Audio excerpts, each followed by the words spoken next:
What is up, boys? And this is the betting recap for UFC Fight Night Evloev versus Murphy on all the results directly from inside my premium group. And boys, what a card! This was the most profitable card for us this year so far, and we absolutely cashed with over 4.86 units profit inside premium on this card, which was so good. A great night's betting. The reads were on point, and we practically could not miss on this card. And that brings us to 7 weeks in a row of profit. The consistency is crazy, and during that time we've made over 15 units profit, which is absolutely insane. For reference, if you're a $100 unit better during that time, you've made over $1,500. And all of this you can get by joining premium, which is only $10 a month. So if you really think about it, it's such an easy choice to make. If you want to start making money on the UFC, you know what to do, and click that premium link in bio. And now let's get into the results. We'll go from top to bottom from the first fight of the night. Chanel Dyer by KO, 0.2 units on that. I was surprised by the line. Of course, I would have leaned towards her winning by a decision, but when I saw the odds, man, those were way too high.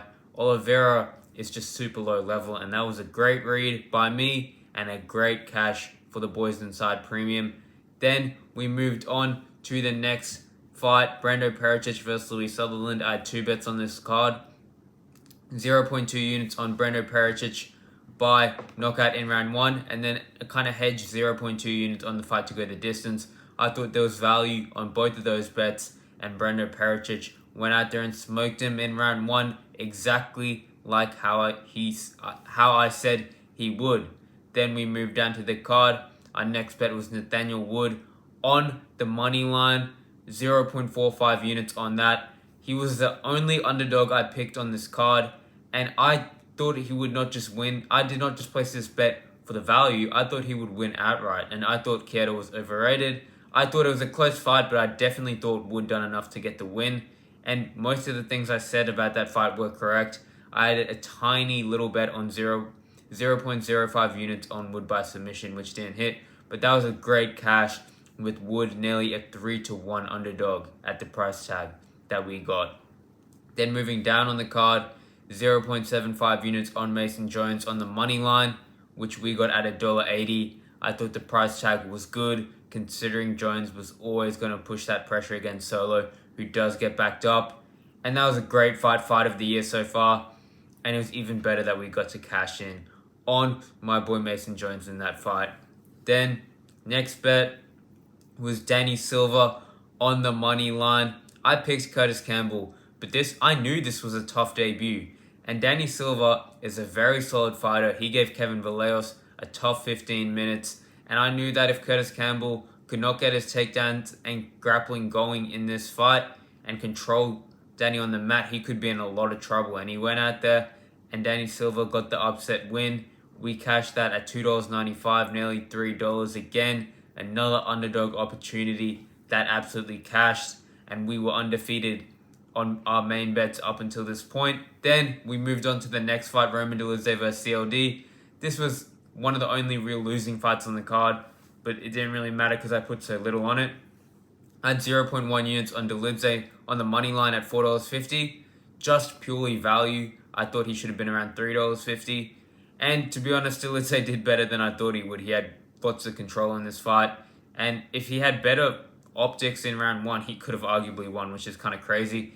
And I had 0.3 units on each fighter to get 25 significant strikes. And the fight to go the distance. I got the fight to go the distance part right, but Roman Dolidze had a pathetic 10 significant strikes in this fight. So yeah, those bets didn't hit, but then we moved on to MVP versus Sam Patterson. I had half a unit on the fight to go the distance at $2.40. Had no idea why the odds were so high here. I thought a decision was more than likely, considering MVP is just a pure point fighter, and I didn't think Sam Patterson would find a finish in this fight. And then I also had 0.1 units on Sam Patterson by decision. That was purely a value play because the odds were at $7.50, and I thought if Sam Patterson could get a few takedowns here, he could control MVP on the ground and potentially win a decision. I thought that was a realistic possibility, but obviously that didn't end up happening. Instead, we got one of the worst fights I've ever seen, but the bet cashed, so I'm a happy man. Then we move on to Luke Riley versus Michael Aswell. I had Luke Riley by KO or points at $1.54. I had 0.75 units on that, and that cashed well. I also had 0.15 units on him to get the KO, and then 0.1 units on him to get the round 2 KO. I don't think my reads were off, just he was landing clean shots, but Michael Aswell has a great chin, and he showed that in that fight. But yeah, Luke Riley looked good, and the reads were on point in that fight as well. Then we move on to the main event. Of course, we had the Beast Bet of the Week, 1.75 units on the fight to go the distance, plus 25 significant strikes each. That one was never in doubt. My most confident play at the card. And, of course, we crushed the Beast Bet of the Week. Then we also had 1.5 units on Mozva Evloev on the money line at $1.44, which hit. But I'll be honest, that fight was a draw. I do not know why they gave Mozva that fight. But, to be honest, I think it kind of evens out because I think it was pretty evident that Movzar was the better fighter in that fight. When he decided to turn it on, mixing the grappling along with his striking, he clearly started to win rounds 3, 4, and 5. But in those first 2 rounds, he literally fought exactly into Murphy's game plan. It was like he was trying to throw the fight, and I was just super confused watching that and betting on Movzar. I was thinking, what is this guy doing? But he manages to get the win, and for the other bets on that fight, I had 0.25 units on Movzar to cover the spread. If he didn't get the point deduction, he actually would have covered the spread, which is kind of crazy considering how bad of a game plan he fought. And then I also had 0.25 units on him to get the decision and cover the spread, which was very close as well. And then 0.1 units on a pretty high odds bet parlay for Movzar to win and get the decision, cover the spread, and get a certain amount of significant strikes. But overall, a great night.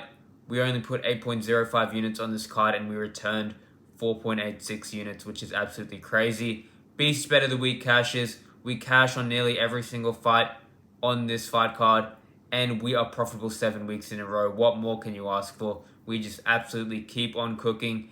And if you're watching from the sidelines, you know what to do. It is time. Click the premium link, join, and let's start making money on the UFC. Let's go.